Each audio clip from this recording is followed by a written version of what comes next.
Guess we're good to go.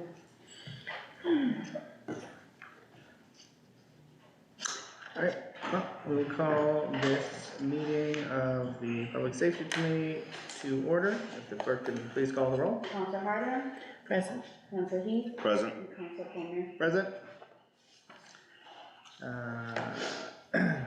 The item on the agenda today is going over the 2025 fiscal year budget with various department heads and the mayor. And we'll start up and work our way through. Building is first.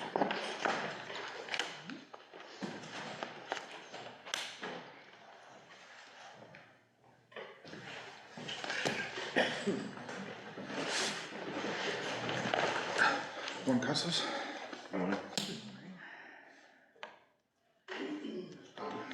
So if there's anything you want to point out to start, feel free to start. Sure. For the most part, I'm sorry, did you want to go ahead, Mayor? Hey, if that's okay with you, Mr. Chairman. Sure. Just as a heads up or an overview of the budget as a whole, the budget reflects a very minimal increases from last fiscal year to this fiscal year. The main things that you'll see there are either contractual or a 3% cost of living adjustment for all non-union employees. And the reason for that is in the 4 years that I've been mayor, every single one of the city's 12 collective bargaining units, so the 12 unions that we have received both cost of living adjustment, but also adjustments to their step scales and their grade scales. So not only were they receiving increased compensation in their cost of living adjustment, but also as a result of their longevity steps, so based on how many years are there in the city. Since we don't have that in the non-union compensation ordinance, as a way to try to help bring our non-union employees up to where our union employees have gotten to, we did an additional percent this year than the usual 2% that we've done. Other than that, things are mostly the same. Looking at the budgets that are here for you today, some of the names of departments have changed, mainly in the civil defense. We've changed that into the budget itself as emergency management, just to make it more clear what that sub-department actually does. But on the cover letter, it still says civil defense, so it could be an easier transition from last year to this year and know what it was. The enterprise accounts that are there are pretty much the same as last year. The solid waste expense budget that you see here is based off of the proposed increase that's currently pending before the city council. If that doesn't pass, we will be able to get EEC this year, but we're concerned about years after that, since that is based off of the current contract that we have with E.L. Harvey, and the landfill closure account that's funded through a free cash appropriation that's put in every year. But if there's any questions that come up throughout the meeting, I'm happy to answer those, and thank you for letting me call into the meeting since I couldn't be there in person. All right, thank you, Mr. Mayor. Commissioner? So I'll start with so as the mayor had touched on, we now have public building maintenance. It's a change from city hall maintenance. Essentially, the department is level funded across the board. No real major changes. We did go down slightly in energy and utilities. It is something that we'll have to look at the end of next fiscal year, probably for free cash. Consistently, we've been about $6,000 to $7,000 over that amount. Other than that, the rest of the department is, as I stated, pretty level funded. We currently have some surpluses in that area now that's going to help with some additional bills that will be coming in. On the building side, not a lot has changed.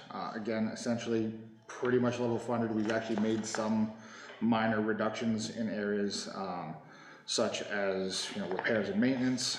Our lights and poles stays the same. One area of increase is the alternate inspector salary.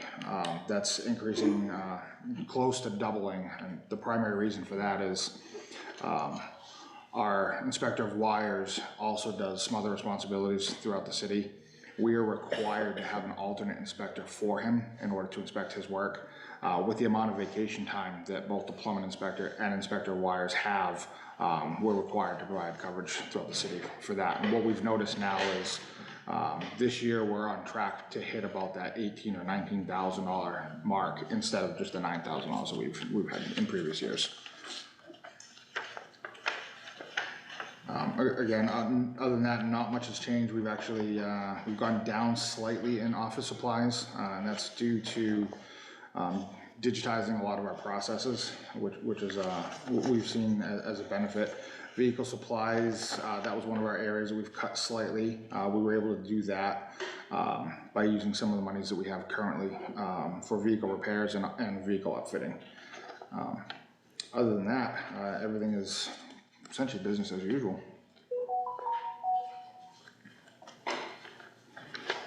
Any questions, councilors? Nope, I do not. I don't think I did.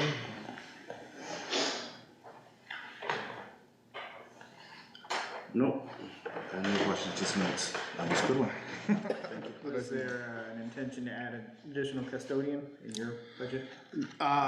There's talks of doing that. We're still in the early stages of that, but that is something we're talking about doing. We're finding that with Waterford Street School, with some of the work and growth and intentions that we have for Perry Auditorium, the need is there. So we're having those conversations. It'll also decrease some of our dependency on DPW for exterior maintenance as well. We know that they're short-staffed, so I think it would be beneficial. All right, thank you.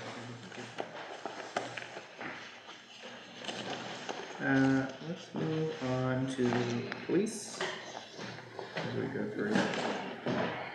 All of these are not in order. Good morning. Good morning, Chief.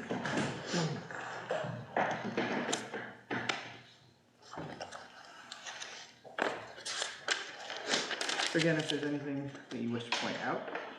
No, I think it's it's a fairly level funded budget with the exception of the collective bargaining agreement, responsibilities for the city. But I'd be happy to take any questions or concerns anywhere in the budget. Mr. Chairman? Yes, sir. Just so clarification, when you put document to document, you'll notice that this, the budget still has things broken out for police and the very different line items in terms of the compensation that both the chief and the deputy chief, as well as the officers in both collective bargaining units, receive for their educational incentive. As part of the civil service bill that the council put forward and getting out of civil service, one of the things that was negotiated with the union was doing a full Quinn bill for the police department rather than just a half a Quinn bill. So that is included in this budget here. You'll also notice that in the compensation schedule ordinance that's before the city council right now with the budget process, though all of those things have been rolled into the chief and the deputy chief's pay, since a bachelor's degree is listed as a minimum requirement for the job. Rather than having it be a separate item of compensation, it's now just rolled into the base pay in the ordinance itself. So when you look at the ordinance versus what's here in the budget, you'll see that, you know, the numbers may look a little different. It's because it's combining all of those together. Lastly, you'll notice that the Public Safety Communications Director salary and wage line item has been zeroed out. That's line 422. 12210. That's actually been moved into the dispatch department because that position is actually the director of the dispatch center. It didn't make sense for that to be included up here in the police department and then have its own sub-department separately somewhere else. So that's why those are the way that they are currently. Questions? I noticed that line 441, energy and utilities went up, but that's understandable. Honestly, Councilor, most of our utilities, vehicle parts, things like that, everything, inflation is a real Yes. thing for sure. And we're seeing anywhere from probably 5 to 15% a year, usually in the rising costs. That's everywhere, Yeah, across the board, sure.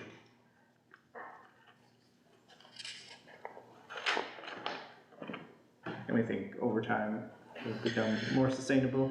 I think once we get staffing, it's gonna slow it down. Obviously, with running a 24/7, 365 operation, like I said in my report there, overtime costs are what they are. With collective bargaining agreements, contractual time off, we're trying to keep minimum staffing, or recommended minimum staffing, a safe level. And But yeah, overtime is probably gonna be a thing that happens every year.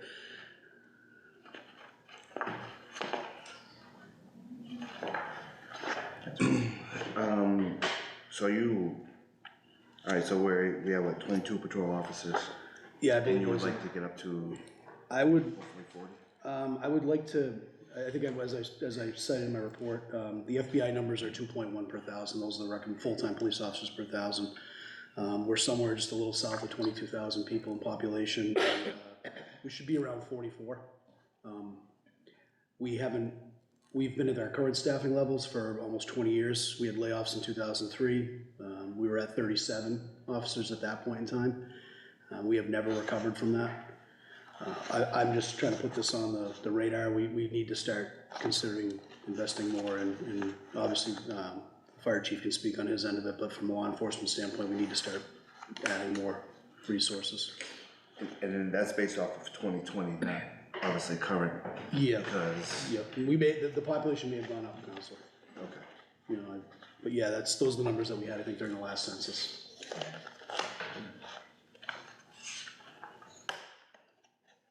really it. That's all I have. Any questions? Thank you very much.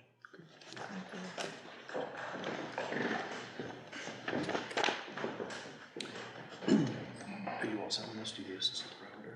What's that? Are you all set on this? Do you need us to stick around, or? No. Thank you. Thank you. Thank you. Alright, move on to fire.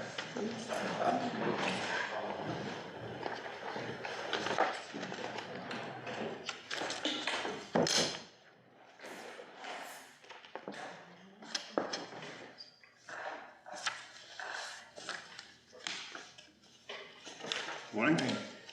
How are you this morning? Mr. Mayor, do you have anything? This one is also pretty flat, except for the union agreement that we have here. You'll notice when you look at the compensation ordinance that the fire chiefs, everything was also rolled into one flat rate that's there. Aside from that, you'll see that, things that we need to start working towards, like we had the police department there, that's included in the write-ups both and in the department request, but other than that, everything's pretty much the same.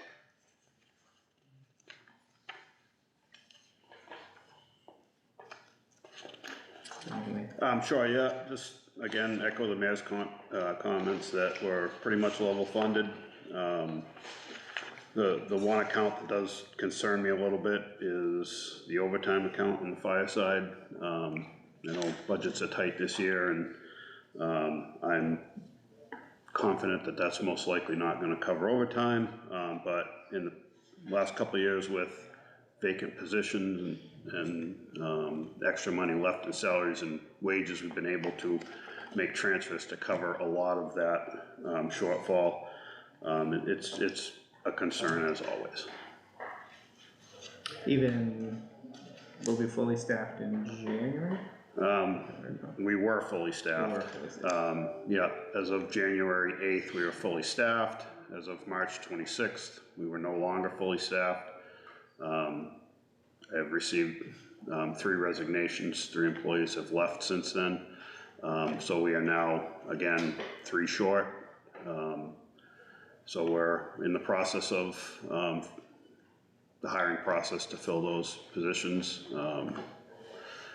But the employee turnover situation continues. So it's unfortunate, but we're working through it.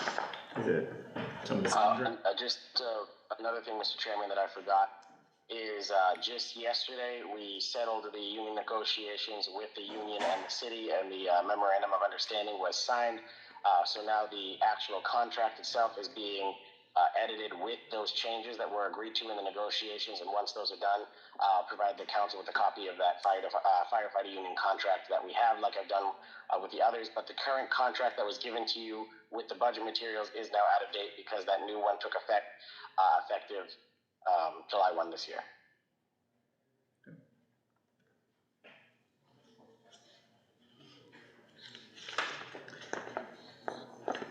Is there any common theme driving resignations? It's still. It's locations? Two of the employees who left accepted other fire service positions. One of them, who when we hired him was from the Boston area, returned to the Boston area to accept a position there. And the other one that left took a job in Westminster, with his goal of becoming a paramedic, which they run firefighter paramedics as opposed to us firefighter EMTs. And he wanted to pursue that, so he took the opportunity there. And the third resignation, he's left the career fire service to pursue other things, moved out of the area.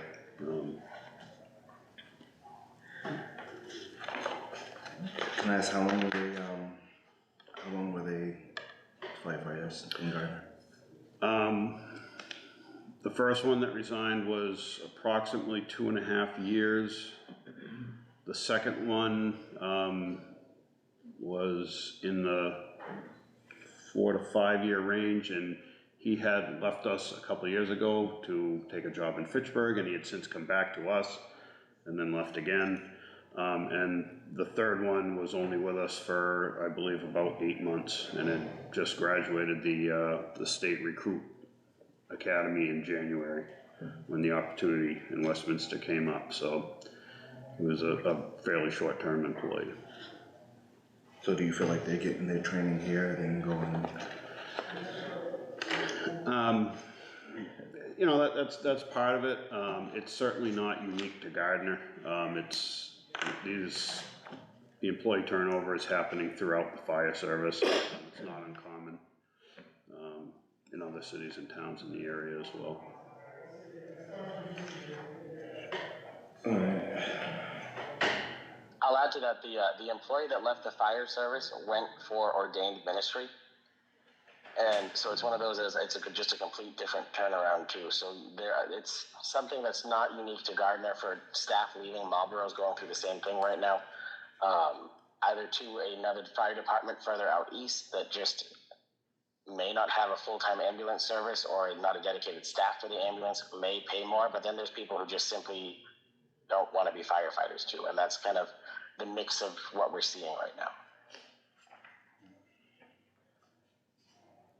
So the reason why I'm asking that is because I'm looking at the wish list, increased salaries, increased staffing, those situations there, which if you have a full staff, which that would bring down the overtime, in which that's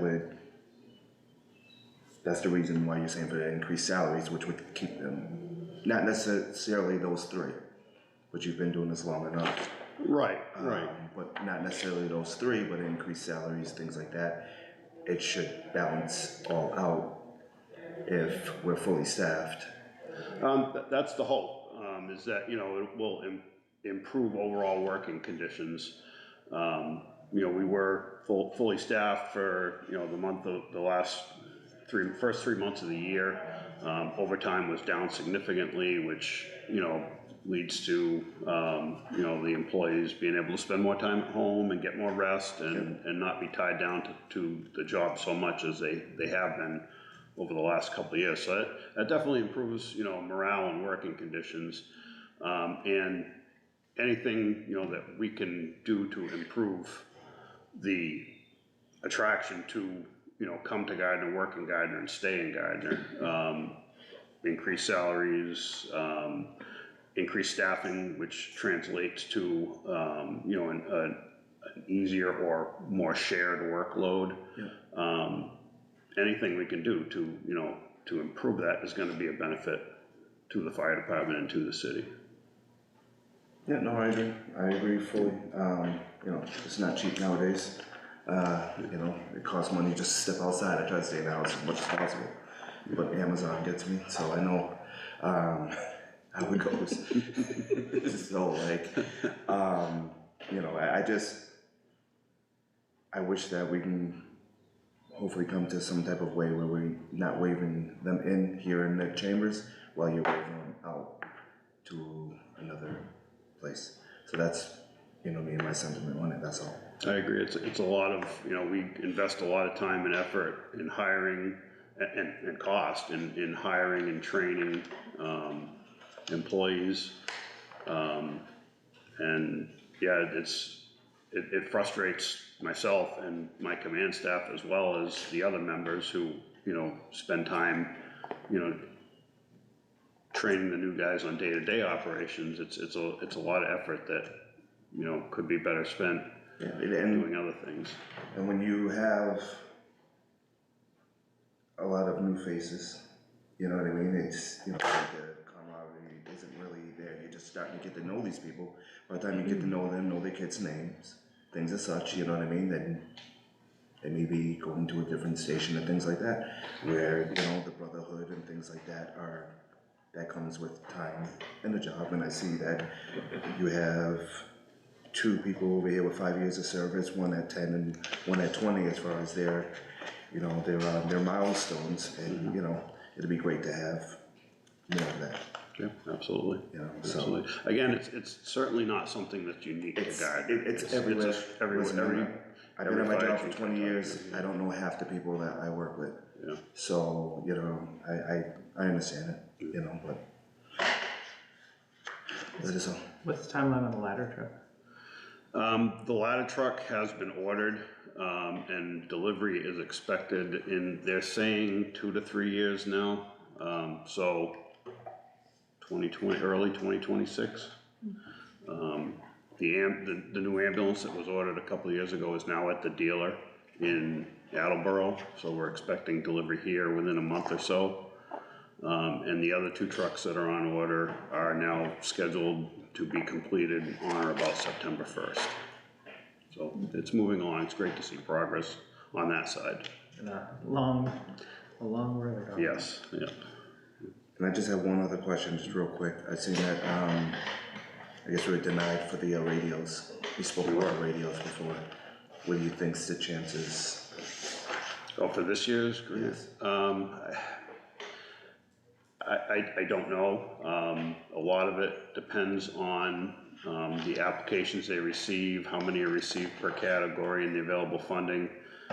We actually made it significantly further along in the application process 2 years ago than we did last year, which was surprising to me.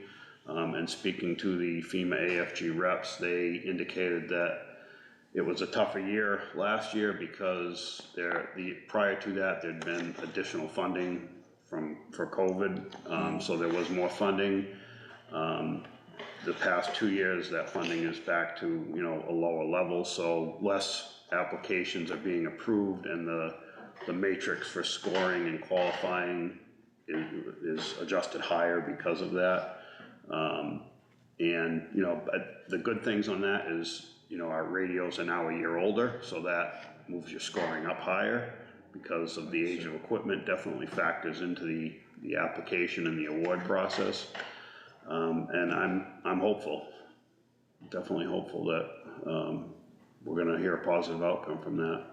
But I believe it's in the 19% bracket of the total number of applications that are submitted that are awarded. So it's 1 in 5 of applicants that are actually successful. So it's a fairly low percentage. And overall, Gardner has done very well with, you know, 3 significant awards over the last 5 or 6 years. So that's, you know, we've done very well, and we're still hopeful that, you know, we can be successful this year. Do you think these radios are gonna be a future requirement for firefighters? They should be. For us, you know, 15 years old is very old for a critical piece of equipment like that. You know, we had a significant fire out by Camp Collier a couple nights ago, and it was raining heavily, and there were several radios that were made inoperable because rain got into the microphones, and they stop working when they get wet. And that's just from rain. That's not from firefighters in a building operating hose lines under, you know, high heat conditions, and it's an issue. And you know, the portable radios, they're critical lifelines for firefighters that are working in buildings. If they need any type of assistance, that's their lifeline, is to use that radio. radio to call for help, so if it's not functioning properly, you know, it can have a negative outcome. So and the current radios are no longer serviceable. Basically, you can't get parts for them. They're not supported by the manufacturers anymore. If we have radios go down, we have a few spare radios that we cannibalize for parts, or the dealer has, you know, ones that are turned in and he can cannibalize those for parts. That's kind of where it's at now. So it's becoming it's a top priority for us right now to get those radios replaced. It's understandable. That is all, I'm sorry. No questions, I just wanted to ask you, how long have you been a firefighter? On June 5th of this year, it'll be 36 years. And the chief is here, being the fire chief, how long has it been for you? Just Remember? 3.5 years or so, yeah. Okay. I just wanted to tell you, your temperament is just unbelievable. I mean, the guy's very lucky, everybody's lucky to have you down there. After being somewhere for 36 years. God bless you. Thank you for what you do. You're welcome. Yeah. All right, no other questions? Thank you, Chief. All right, moving on to health.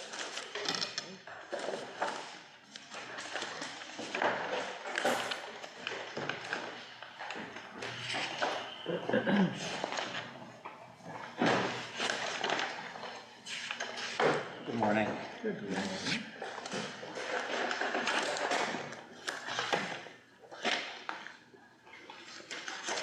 Mr. Mayor, did you have anything to start us off with? For health department, not really, Mr. Chairman, other than everything I said before about the enterprise funds and the department funds. You'll see that everything is pretty much level funded. We are still in negotiations with the new inspectors union, and I should have said that for the building department. That new union, represented by the Teamsters, covers all of the inspectors in the building department, as well as the health inspector and the assistant director of public health. So once that negotiation is complete, we'll get you a copy of the contract, but that would be the first contract for this union, so there's nothing to give at this time. Thank you.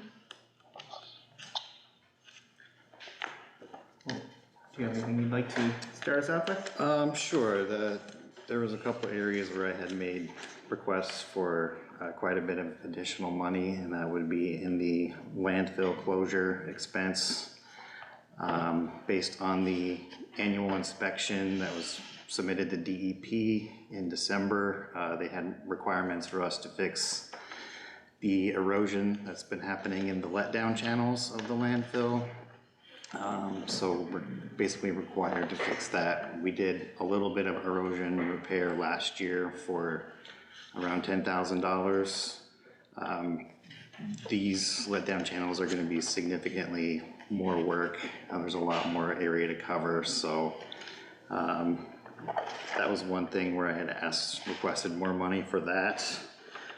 And then that kind of ties into professional services. We have our environmental consulting firm that goes out and does the inspections and prepares like scope of works, things like that for the project. And let's see, our trash disposal and curbside collection, those are both on a contract with an increase written into it. And our professional services is also a contract-based agreement. And then the only other thing I had made a note of is that in the health department budget, the professional development and travel has been slightly historically underfunded. So we're just looking for a little increase there.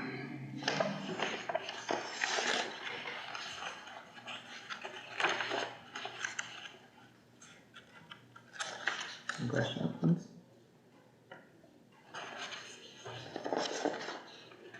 No.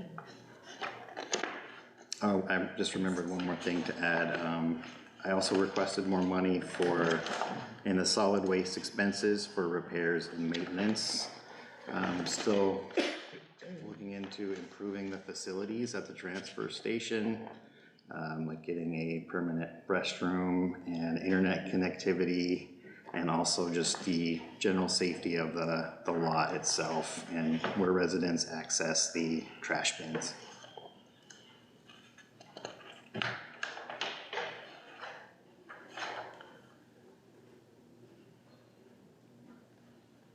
How long is left on the E.L. Harvey contract? It just got renewed for an additional 2 years.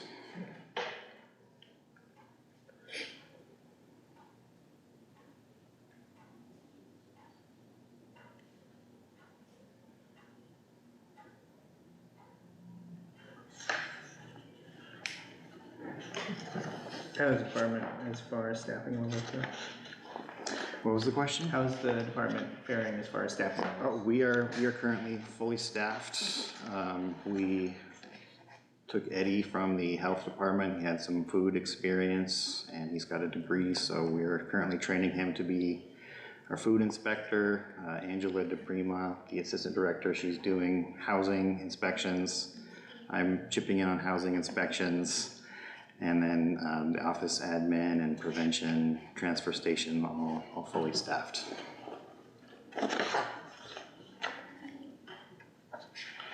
So I was looking at the improvements and everything else that you put down, everything else, and you know, I like everything that you put down. I said it the last time that we've met, that I feel like, and this is not a promotion of the movie next week, Mad Max, but that's what I feel like every time I go there. And, you know, and I see how you're trying, the thoughts that you had in updating it to put Wi-Fi there, so people that drive up, they can, you know, purchase it there and everything else if they, you know, because some people probably just drive up thinking they could just, you know, they don't know the process. I personally, my fiance does the process for me because I don't know the process, to be honest with you.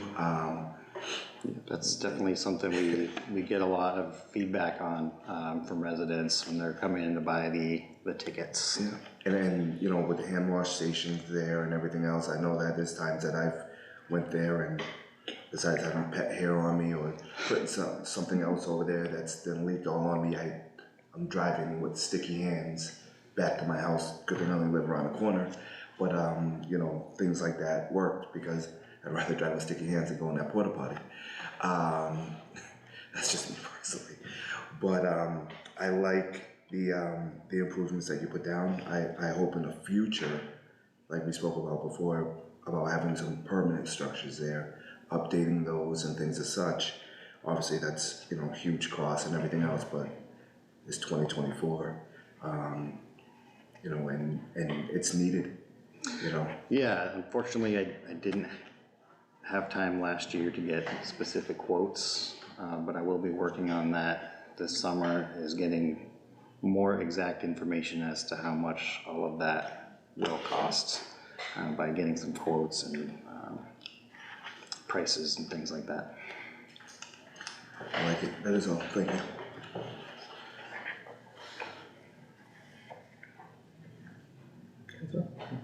Okay, thank you. All right, thank you very much. Thank you.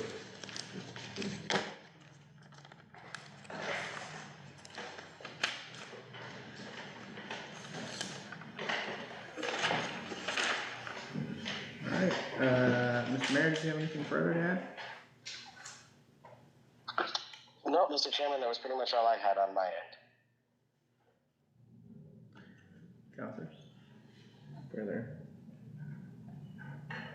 questions on anything? No, I think that the budgets came in pretty good. I don't really have any issues with anything that I've seen. I like what each of the departments had to say. I like the improvements that they're looking to go do in the future, and their wish lists were nice. So that is all. Any other business? No new business here. No. Motion to adjourn? So moved. Second. Motion by Counselor Hardin, second by Counselor Heath to adjourn. All in favor? Aye. Opposed? Motion carries. Thank you, Mr. Mayor. Thank you, Mr. Mayor. Thank you.